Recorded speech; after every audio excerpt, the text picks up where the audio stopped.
We had a guest speaker today, Brother Jonathan Oliver. He's visiting from the Hillsborough congregation in Manchester, Tennessee.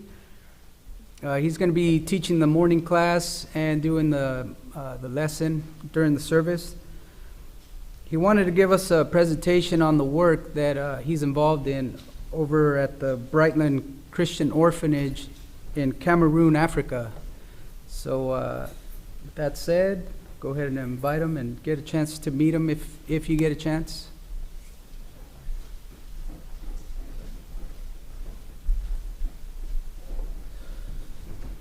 Good morning to everyone. It's good to be here. I don't know how well you in the back, maybe you'll be able to see, I'm not sure how this works in this auditorium, how well it's easy to see, but there are a lot of pictures and things like that, some things to read, so if you feel like you may have a hard time seeing it from in the back, just feel free to move up, but we've got a lot of pictures and a lot of information to give you this morning. But as he said, we are from Tennessee, and I'm a deacon at the Hillsborough congregation, and my work that I focus on is this orphanage. That's pretty much all I focus on. It is seems like sometimes a full-time job to be able to keep up with everything, but I'm glad to be able to be here. We're glad to be able to be here, not just for this, but also to see Jordan and Stephanie and the new baby. So without further ado, I'm going to get going because I've got a lot of stuff to go through, and I've had 2 other chances to practice this on the way here. So hopefully I can get the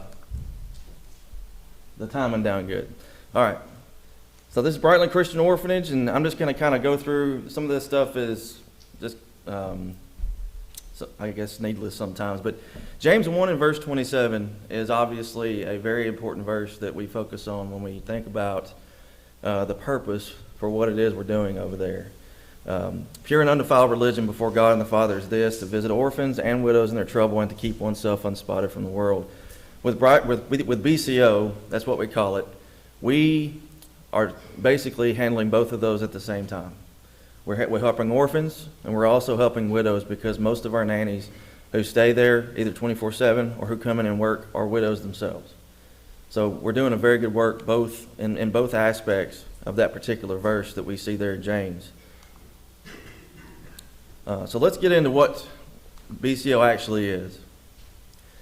This is one of the most recent pictures we have of all the kids. This was back in January when they were celebrating the new year.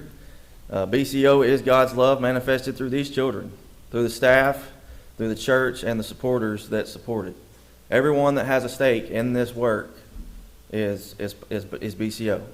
And we've got several congregations and families and individuals that help us with the financial needs of the orphanage. One really cool thing about BCO is the fact that where it is in the village of Watutu, Cameroon, the church there in Watutu is only about a 3-minute walk away. There's a preaching school the other direction, about 3 minutes walk. The director of the preaching school and of the orphanage lives just 3 minutes walk from the orphanage. So everything is very centrally located, and everybody in the area knows about BCO. This kind of gives you an idea. This is a little bit closer than I like sometimes, but you can see this right here is Cameroon. This is Nigeria over here. And down here we have Watutu, which is where the orphanage is. It's about a 20-minute drive to the ocean. And if we look a little bit further out, obviously this is Africa. Here's Cameroon right here in the Horn. We get a little bit closer, and we've got Buea, Douala. Douala is where you fly in when you go to Watutu. So that's where we fly in. It's about a 2-hour drive to the orphanage, which is down here. And then when we get closer, here's Limbe, which is the city where we stay in our hotel. It's about a 15-minute drive, and it's right there on the ocean. And if you see up here this road, and then right up here on the hill, we have basically what I like to call a campus, because it's where all of those things are located. And here we are, zoomed in as far as I could get on Google Earth. This is the main road that goes through the village. Here we have the Watutu Church of Christ. We have Alangwe's house, which is the director over there. We have the orphanage here. We have the primary school here. And we have the high school here. And the preaching school was just recently built in the last year and a half, and it's right up here. So everything is within about a 3 or 4 minute walk of each other. So it makes it very easy for the people who have anything to do with the orphanage or whatever, with the church. They all have very easy access. The staff, there you see Brother David Ballard. He lives in Texas, Pattonville, Texas. He's the preacher there, small congregation there. And I could talk hours and hours and hours about Brother David. He was brought on at the very beginning of this, back in 2014, probably 2013, whenever we started talking about having this orphanage. He was at the very beginning. He designed the building, and he's been there ever since. I've gone with him on every trip. He is the stateside director or coordinator of the Bear Valley School of Preaching there in Watutu, Cameroon. So he has a stake in that area as well. So we always travel over together in our group. You see there on the right, that's myself in the middle. That's Brother David, and that's Brother Steve Marks, also from Texas, who goes with us. Langway and Magdalene Gregory. Langway is the Cameroonian director of the School of Preaching there in Watutu. He's also the preacher of the Watutu congregation. His wife, right here, Magdalene, she is the day-to-day operations director of the orphanage. She takes care of making sure that everybody gets paid. She makes sure that everything is purchased. It's a very big undertaking for her. It's a full-time job. Sometimes it's more than a full-time job. But at the end of the day, a Langway always has final say on decisions after we have final say at the Hillsborough congregation, the elders there. Our elders basically, if we want to accept a child, or if we want to purchase a big item or something like that, they check with us and we give the final okay, and then they take care of the rest. But they do such a great job of taking care of the day-to-day things, and Langway does a great job of making sure that our house father and everyone is taking care of the spiritual needs of the kids. Emma Grace and Teresa, these are both 24/7 nannies. They live at the orphanage. They have their own rooms. Over here on the left is Emma Grace. This is Teresa. They're both widows. They both have grown children and grandchildren.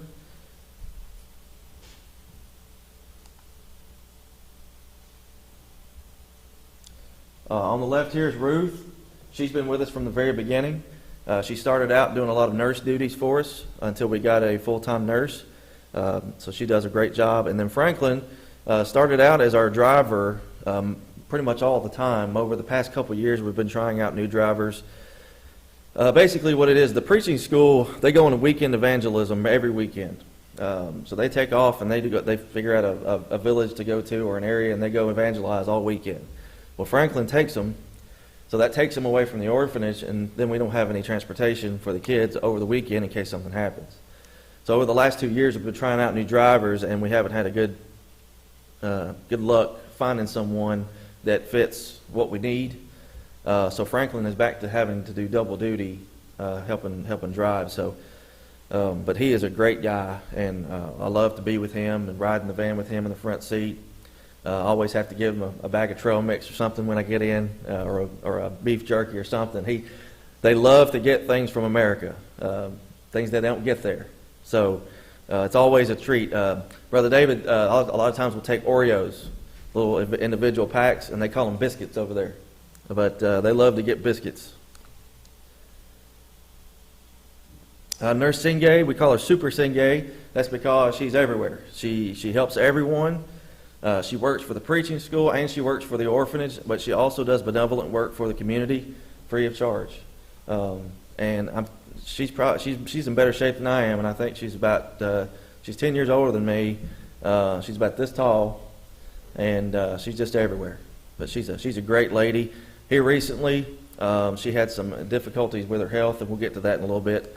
Kingsley is the younger brother of Langway. He's our gatekeeper. He sits at the gate from 6 to 6 every day, signs people in, signs people out, making sure that the people that are coming in are good folks, and then when they get ready to leave, we make sure they're gone. But he does a great job with that.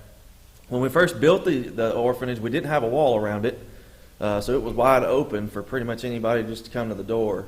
But about 3 or 4 years ago, we finally got our wall built around it, security wall, and I'll say more about that too as well. Another nanny that we added about 3 years ago, I guess, Pauline. She's not a widow, but she had, I guess, an itch and a desire to help these kids. She is one of the members of the Watutu congregation. Her husband is one of the leaders there. And so she's a wonderful lady, and she comes in and works about 12 hours a day every day, and does a great job. Mendel and Caddy, these are our house parents. Mendel is probably around 30 years old, and he's been the house parent now for about 3 or 4 years. When he graduated from the preaching school in Watutu, everyone there basically tries to decide what their work's going to be, where they're going to go, where they're going to go try to set up a congregation. Well, Mendel, even though he could have gone back to his home village, he knew that there was a need at the orphanage for house parents. So they discussed it, and that was the work that he chose. And so he and Caddy are doing a very good job at the orphanage. Can't say enough about the wonderful things they're doing. He's a wonderful spiritual leader for the kids. He's also teaching them so many things that they can do with their hands. In Africa, without an education, it's hard to get good paying jobs. So most of the people there either farm or they labor with their hands to make ends meet. And most of the time, they don't even make ends meet. Mendel is very good with his hands. He's a very good mason.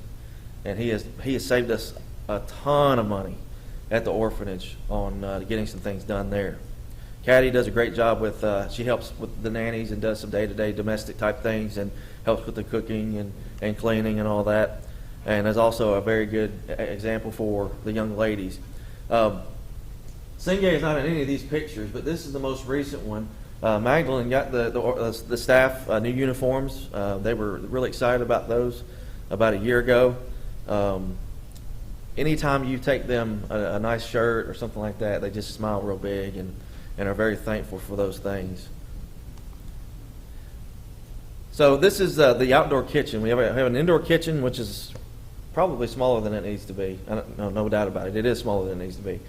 So we had to build an outdoor kitchen so they could cook in bigger pots. Obviously, when you're feeding that many people, it takes some time and it takes some area. So this is them in the outdoor kitchen. They are making puff puffs.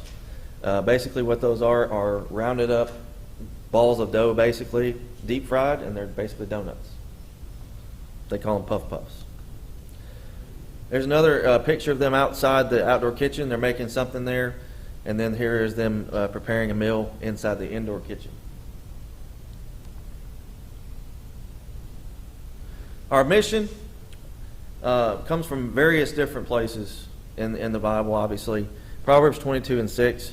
We want to provide a safe and caring home in which they're nurtured, in which they are brought up in the Lord, in which they are introduced to Him, and hopefully someday become a Christian. We want to provide the children with good Christian examples by hiring widows to come and be the nannies. We've got good Christian people coming and see them every single day, and we also want to provide them with a structured environment where clear and established rules and regulations are. Kids over there, I can tell you story after story about during worship times where there will be 70 kids sitting up in the front of the what I call an auditorium. It's a very small room. 70 kids sitting up front listening to a sermon and sitting there for an hour and a half. Now, yes, there is somebody with a little cane or a piece of grass whopping them up on the side of the head every now and then when they start talking or something. But for the most part, they sit there and they listen. And they don't complain. And I would dare say, you couldn't find a whole lot of American kids to sit that long, especially through a sermon and through a worship service the way they do. So it's very, and on the other side of the coin, they are very much kids. They act like kids, they have fun, they laugh, they get in trouble, but they do a great job. But we do establish those rules in the home. There have been times that I've actually had to sit down with them and say, "Look, you're not going to do this anymore. So here's just some pictures of them doing some different things. This is Sangha, our oldest boy. He's helping wash pots. Here's the girls helping wash clothes. We got Mendel teaching a devotional. And Sangha here, which is our oldest, he became a Christian a couple years ago, kind of leading the kids and learning some songs and doing some things. And the next one is Scola, which is one of our older girls, helping with clothes. Now, as I mentioned before, working with the hands. Mendel is very good at masonry. Well, this is Sangha learning that trade. He's doing a good job of teaching them how to do things as they get older. So our main mission, obviously we want them to become Christians. We want to teach them what the Bible says. We want them to love God. We want them to love His Word. And we want them to become Christians and become good citizens of their village and country. And just a couple years ago, Sangha made that decision. And so he's the first of our kids to become a Christian. He has been participating in worship services. He's been leading singing. He's been leading Lord's Supper and things like that. And he's very bold. All of the kids, all the boys are very bold when they get up. They're very serious about it. And they do a good job. So we serve 27 kids right now. We've been in service now for about 6 years. They are orphans from Cameroon. Most of the children are true orphans. That was our goal at the very beginning, to have true orphans. There have been a couple instances to come up where if we had not intervened and taken the kids in, they would have been dead. You'll learn about some of those here in just a little bit. But we are up to 27, and they're wonderful kids. It's amazing where we've come from. It's flown by. We started out with 7, and they've grown so much. This is Joyce. This is one of our orphans, Joyce, and this is her birthday party. As a matter of fact, I think people who were celebrating their own birthday came to the orphanage to celebrate with the kids. That happens quite a bit over there. People want to celebrate with orphanages and groups of kids, so they'll come to orphanages and they'll celebrate their own birthdays. These are the boys upstairs getting ready to eat their meal. The nannies prepare the food, but most of the time the girls and sometimes the boys will go in the kitchen. They'll help prepare the plates. They'll take them into the table. And the kids are already sitting down. They're waiting, and then once the food is all there, nobody has started eating yet. Once everybody's seated, one of the kids says a prayer, and then they eat. This is a picture of the orphanage. It doesn't look like this anymore. There's things around it and in front of it now, but this was when it was first completed. This is our wall that's outside. It's nice and painted now. At first it was just gray from being plastered, but we got it painted. That is French for orphanage. Got a nice big logo there. It's about 8 feet, 9 feet tall, so it's no doubt what you're coming into when you get there. This is a Langue Magdalene standing at the back entrance. There are 2 entrances to the wall. This is a pedestrian entrance in the back. It stays locked all the time. And then the front entrance is a double swinging gate where cars can come in and things like that. So this is kind of what it looks like now. This is a water tower that we built. It's on the front corner. If you remember back to the picture you saw a couple slides ago, it's that right front corner. We built this water tower a few years ago because in dry season, the city turns the water off for the better part of the day. They turn it on for a short amount of time in the morning and then a short amount of time in the evening to save water because it doesn't rain very much. So what they'll do is they'll turn it on. We've got it feeding right into our tank. We got an air compressor at the bottom. We turn it on, we pump it up to the top, we fill it up, and then that takes care of the dry season for us.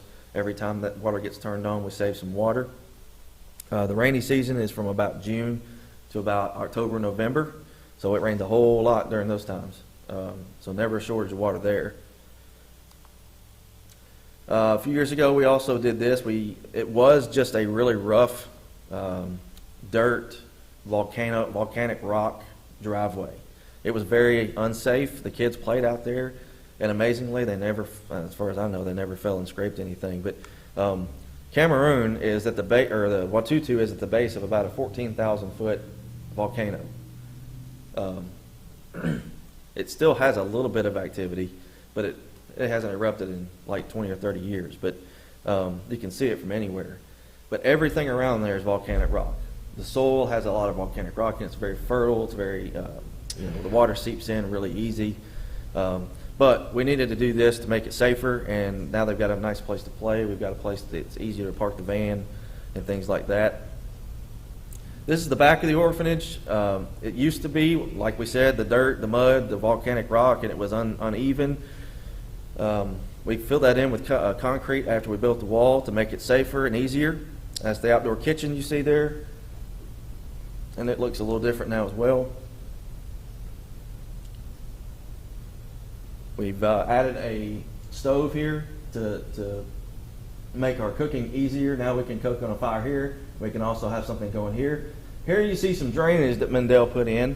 Once we got the wall enclosed and then we got the concrete in, first big rain came, water stood everywhere.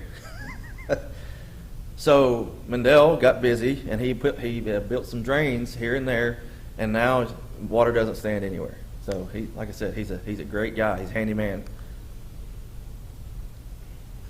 Another picture of them cooking in the outdoor kitchen. This is the top of the septic tank. Before we concreted this in, it was sitting about 3 or 4 feet above the ground. We've had to do a lot of work with this in the past, and I'll get to more of that later, but most places in Africa do not have a septic system. You go to an outhouse and you go into a hole in the ground. That's just the way it is. So this is a big luxury to have over there. All right. So this is the septic tank here. It's actually had to be We got somebody on Zoom, I think. Oh, it's lagging. Yeah, that's what it's doing. I don't know how that happened. But it's had to be revamped like 3 times. The first time it was done, the plumber that did it did not use good parts, and he didn't dig enough holes for everything to seep in. So we've had to redo that 2 or 3 times over the course of the last 6 years. But now we think we've got it where we need it. This is the compressor that sends the water up to the water tower. As you can see here, there are chickens in here. Mendel got chickens at one point. Chicken is a staple there. You don't raise them as pets. You have them for a few days and then you eat them. So they roam around everywhere, and every now and then he'll go to the market and get more chickens. But and these aren't the meatiest chickens you've ever had either. They're pretty thin, and they don't waste anything. They eat every part of the chicken, bones and all. Remember an interesting story. I was at Alangue's house, the first year I went. I got done with my drumstick. I put it down, and he said, "Are you not going to eat that?" "No. Would you like it?" So I gave it to him, and he ate every last bit of it. Now they eat. I think that's a main way that they get their calcium, because they don't drink a lot of milk there. They don't have a lot of calcium-rich things that they eat, so they eat the bones and everything. You just give me a motion if I start slowing down too much. To a congregation that's never heard about this before, I tend to get off on little tangents because I like to talk about it. This is the upstairs of the orphanage. This is the common room. We have a blackboard here for them to work on scriptures and learning songs and different things like that. Here's an example of one of the rooms. Most rooms have 2 bunk beds in it.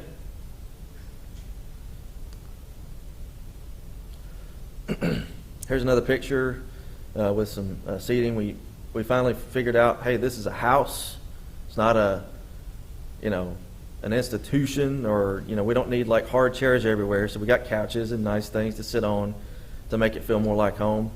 This is the room next to the kitchen. Our pantry that we originally built was too small, and so we're using one of those rooms now for dry goods storage. It takes a lot of food to feed 27 kids. This is from the hill up above at the high school. Alangue Magdalene actually started the primary school and the high school themselves. It was a private enterprise of theirs. It's a Christian school, and it's one of the best around. They've got a ton of kids that come there, And so this view is from that high school, and the orphanage is right here. You can kind of see it sticking up above everything else. All right, so this is our van we purchased about 3 years ago, I guess. Maintenance is a necessary evil in Cameroon, in Africa, anywhere you go. There are paved roads. Some of the main roads are paved roads, but once you get off those, it's dirt, it's potholes, it's mud, it's whatever you can imagine. You know, trees on both sides. You're driving down, and it's slapping the van, you know, as you drive. So there's a whole lot of maintenance that goes on with these vans. We've had to replace shocks and struts and tires and wheels and all kinds of different things. Recently, we had to strip it down and repaint it, bondo it from the dents and everything. So we actually had to put a line item into the budget for van repairs every month because they were having to spend so much money to keep it up.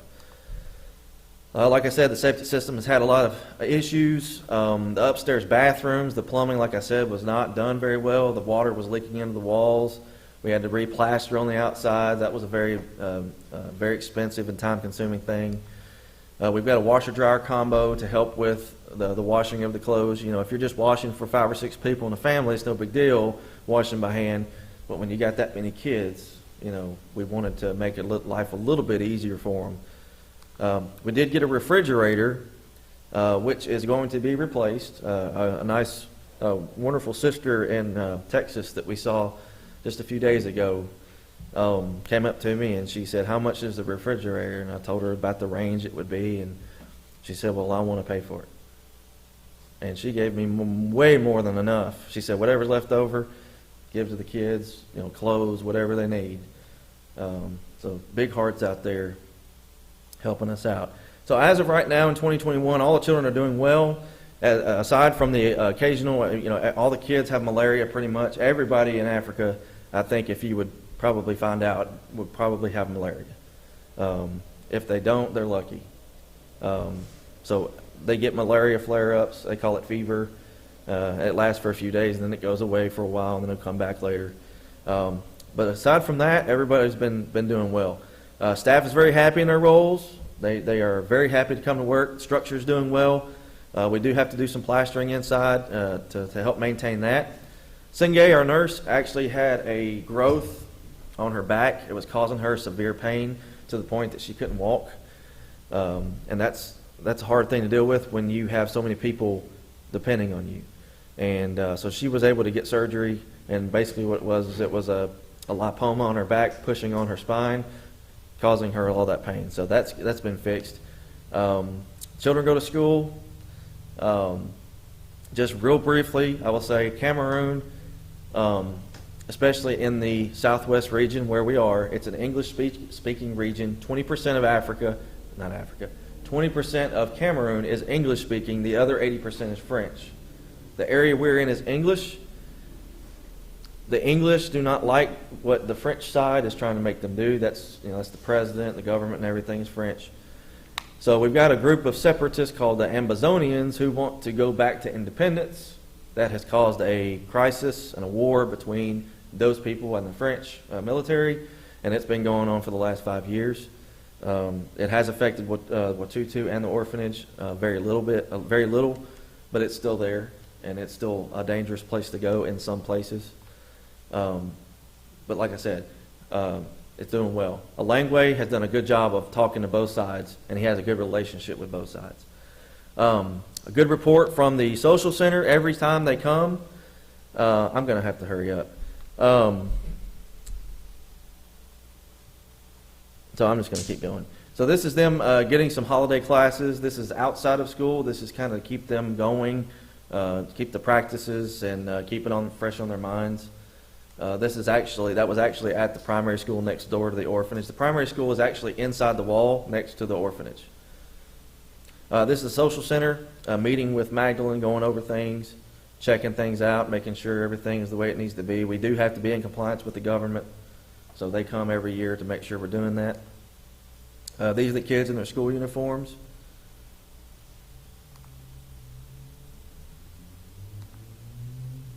Those are our 4 youngest that are able to go to school. We actually have 2 younger ones that are twins that I'll talk about in a little bit. But Everybody's in school except 2.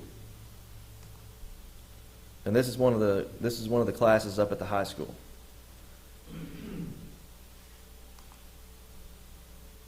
Primary school.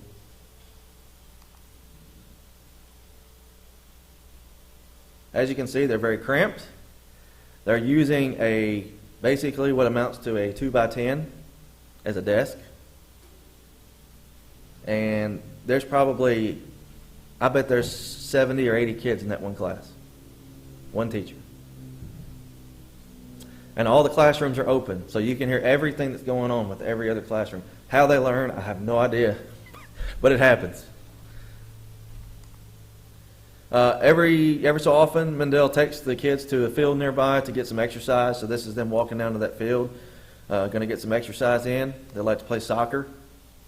That is the main sport over there. Cameroon's national men's team is actually very, very good.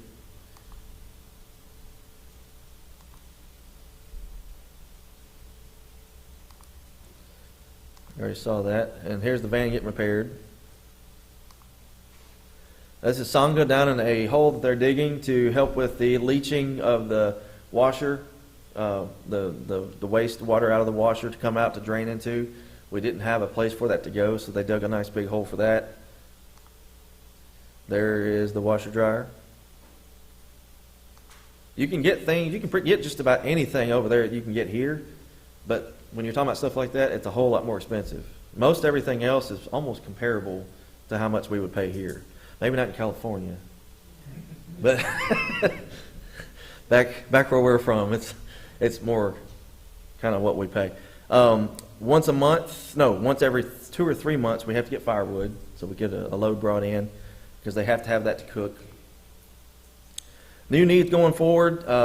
These are the things that we're asking people to help with. Tables and chairs to be resanded, refinished, new chairs to be built. Some of these chairs have been used for 6 years now, and they wear out pretty quick from being moved around. Obviously, kids are using them. So, construction to utilize an upstairs room to allow more kids to be brought into the orphanage. Right now, it's not as easily accessible, so we're going to kind of knock a section of the wall out to be able to get in there a little bit easier. Refrigerator, that's already been taken care of. I should be able to put a check mark on that one.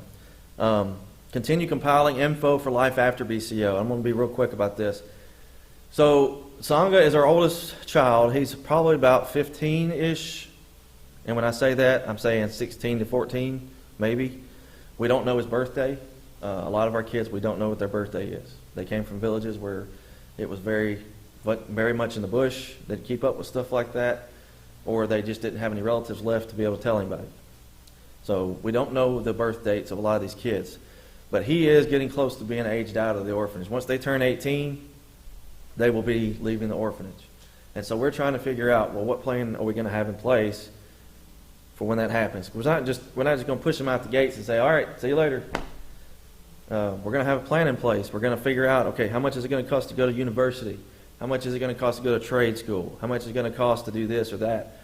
Preaching school there in Watutu is an option for them, and it will be paid for. I've already been told that. It would be free. So I hope that a lot of our boys will choose to do that. But that is something we're in the process of doing right now. It could be that a congregation just takes that particular project over and says, okay, we're going to take care of the kids for 2 years after they leave the orphanage to make sure they get on their feet or something like that. But that's in the works. Security camera system, we're looking at getting one of those for the orphanage to make sure. Common thieves are a really big problem in Africa. People just don't have money. They don't have the things it takes to survive a lot of times. So what they will do here recently, they're taking advantage of the crisis, and they're dressing like the French military, or they're dressing like the Amazonians, and they're going to people's houses and demanding things in the name of what they're doing, putting fear in those people, making them think they're going to hurt them if they don't give them what they want. So a lot of things are being stolen that way. Well, we're hoping, we're looking into a possibility of a camera system to try to keep some of that from happening. Plastering of walls inside of all the rooms. Like I said, the first time it was done, it was not done very good. And so the kids, being kids, they get in there with their fingers and they just kind of, peel it off and things like that. When we have mosquito nets on the windows outside, and they'd poke their fingers through those, and that was one of the things I had to get on to them about, poking their fingers through the mosquito nets. But bed sheets and daily clothes, we haven't replaced the bed sheets in a while, so that's going to be a cost. Daily clothes, you can imagine the climate over there. They're constantly playing, they're constantly on the ground, they're constantly dirty, so these clothes wear out pretty quick. So we gotta buy those every now and then. And then curtains or blinds that go over the windows and the doors need to be replaced. And eventually down the line we want to expand the orphanage, but the only way that can happen is for the primary school, which is inside the wall, to move up where the high school is to where we can tear that down and then keep building around. That primary school is going to cost $92,000 to build, and it's an all concrete block structure.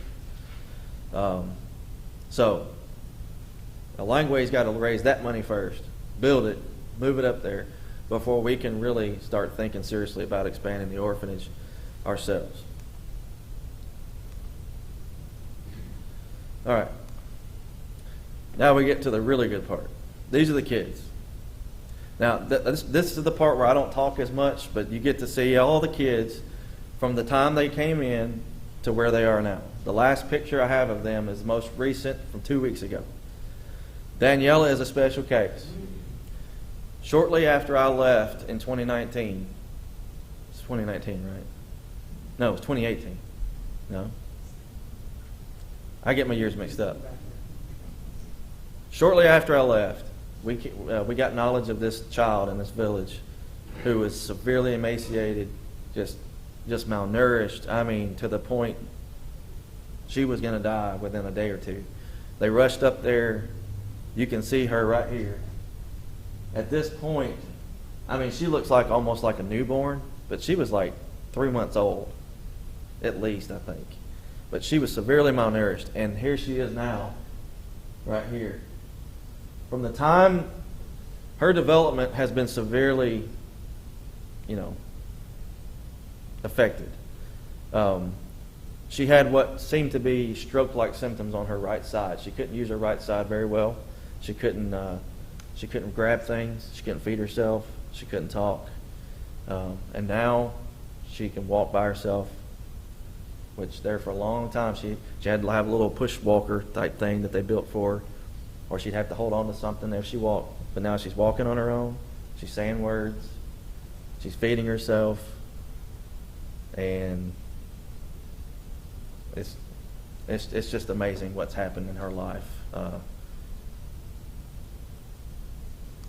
that's Daniela. This is Joyce. Most of the first pictures you see are the pictures of the first day when they came. So this is literally almost like from when they came from that other village. So they look pretty rough when they come. But as you can see, I love this picture right here. She is a ball of fun, and that Mackenzie went with me 2018, and Joyce was her little lap kid. She was in her lap all the time.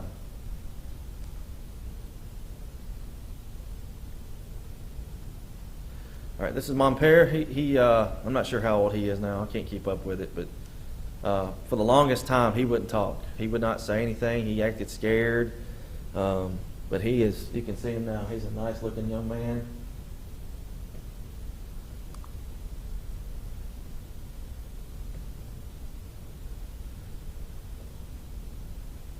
All right, this is Mildred.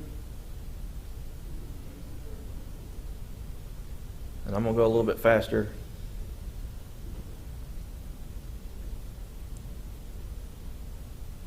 If you want to see more pictures, you can look on the website at bcocameron.org. I can leave that with David. This is Sangha. He's our oldest. I think he's pretty close to 6 feet now. He's a good-looking young man. Works hard.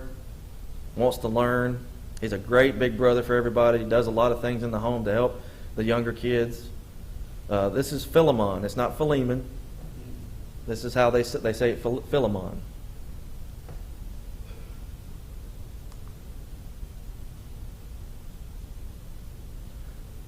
This is Precious. They have interesting names. These aren't even some of the most interesting I've heard, but Precious came to us. You can see her legs here. She had severe rickets disease, and this is just a couple weeks ago. They've had her on a really strong calcium regimen, and her legs are really straightened up. So she's doing really well. She's one of our more precocious kids, if I could.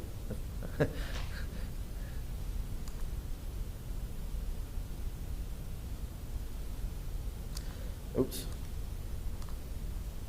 Scola, a big transformation for her. She really had it rough where she came from. And you can, if I talk too much about it, I'll start crying.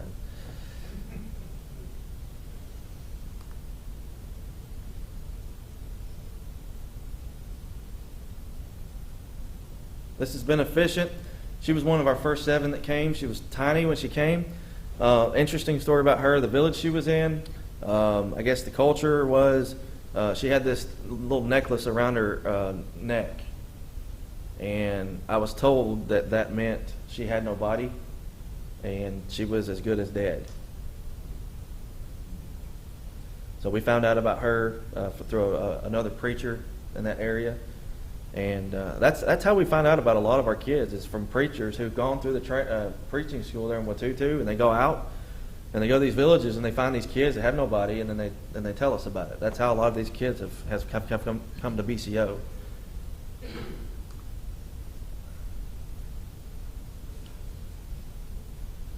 Delon.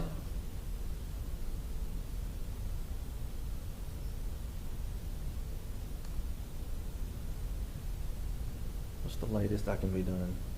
What's the latest I can be done? 3 more minutes. Some police.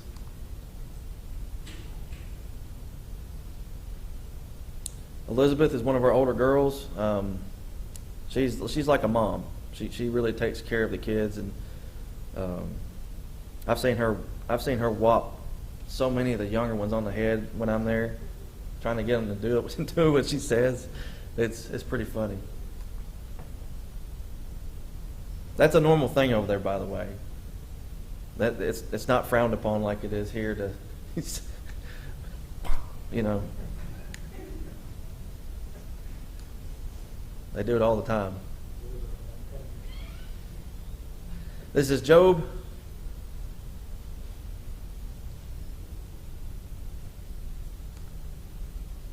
So I had a video at the end of this. I'm not going to have time to show it, but it is on the website. So like I said, I'll leave that with him, and you'll be able to watch it on there. And I strongly encourage you to watch it, because it will give you a little insight into the kids. It's very short clips of them talking, but you can actually hear their voices and see them. And it's basically a thank you video that I put together for them to be able, and the staff to be able to tell everyone who has helped them, thank you. Gustav is one of our older boys. He's probably the smartest of all of them. He's usually top of the class when in school, or one of the top 2 or 3. Ladyson was one of our original 7.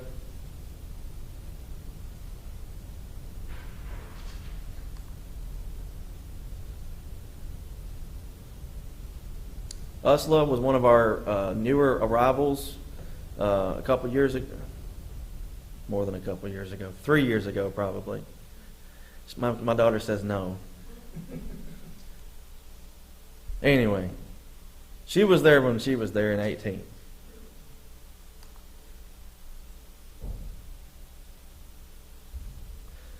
Bright is, I call her a little firecracker. Tasmanian devil, whatever you want to call her. She's everywhere. Rambunctious. Emmanuel David. We have 2 Emmanuels. We have a David and a Chris.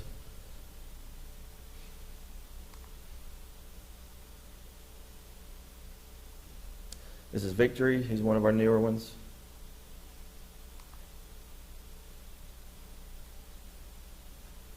This is Chris. He's the other one who was taken, basically his mother was on the streets, had nowhere to go, had some mental difficulties, was really out there, and they feared for his safety. So the elders agreed to let him come in.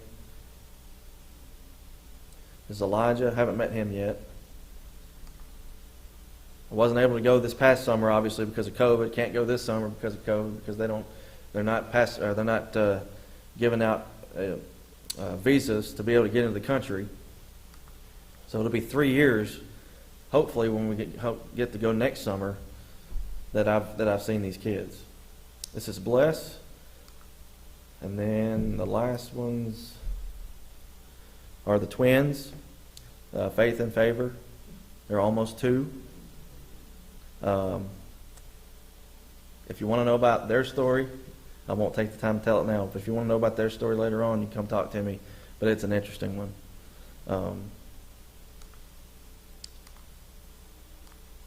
And I'll have to skip that video for now. So that's BCO. And record time, I think, maybe. I would have said a whole lot more, trust me. If you have questions after worship this morning or after this Bible class time, I'm fine to answer those. But like I said, I'll leave that website with David, and just if you can't do anything besides pray, just pray. We know that prayer is powerful, and we need prayer for these kids and for the staff, for the country there, for the situation as a whole. So I appreciate your time this morning.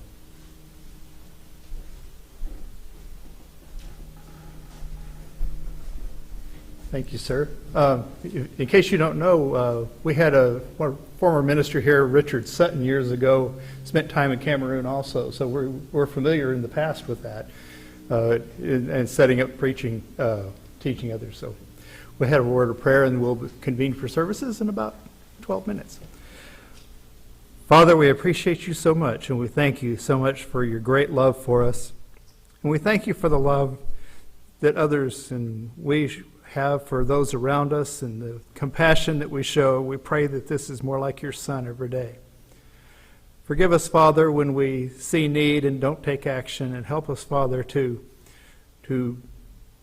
be more considerate of the world around us and those who physically are less fortunate, because we know, Father, by feeding and helping that we can nurture their souls also. We thank you so much for the opportunities you give us. We thank you for the works that we're able to support here and for you blessing us to do that. We ask, Father, that as we get ready to worship here shortly, that you'll clear our minds and our hearts of the things of the world so that we can focus entirely on you. In Jesus' name, amen.